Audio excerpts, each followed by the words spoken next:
কেউ দেখার আগে বাচ্চাটা এখানে ফালাইতে যাইগে। থাক মা, তুই কান্নাকাটি করিস না, তুই এখানেই থাক। আরে এই লোকটা কি করতেছে, যাই তো। তাড়াতাড়ি এখান থেকে পালাতে হবে। আল্লাহ, লোকটা কতটা খারাপ, একটা বাচ্চাকে এখানে ফালাইতে হয়ে গেছে, বাচ্চাটা কোলেনি।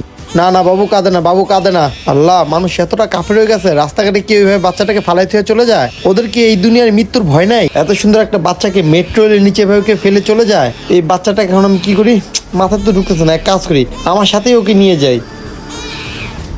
হরজত কি ঠিক মতন এই কাজটা করতে পারবে নাকি ফেসে যাবে? যাই হোক চাঁদনি, আজকের পর থেকে তোর মাথার সব টেনশন আমি দূর করে দিছি। হ্যাঁ হরজত, আমি এখন অনেক শান্তিতে আছি, বুঝছস তুই? সত্যি কথা বলতে মানুষ জানলে কি বলতো, বিয়ে ছাড়াই একটা মেয়ের একটা বাচ্চা হয়ে গেছে। দেখ হরজত, এই বিষয়টা যদি জানাজানি হইতো, আমি আমার ফ্যামিলি এবং সমাজটারে মুখ দেখাইতে পারতাম না। আরে চাঁদনি, আমার মতো বন্ধু থাকলে তুই কোনোদিন ঝামেলাও পড়বি না, তুই কোনোদিন টেনশনও পড়বি না। আচ্ছা ঠিক আছে, একটা কথা বলতো, তুই বাচ্চাটাকে কোথায় রেখে আসছিস? আরে পাগল, ওর যেখানে থাকার যোগ্যতা আমি সেখানে রেখে আইছি।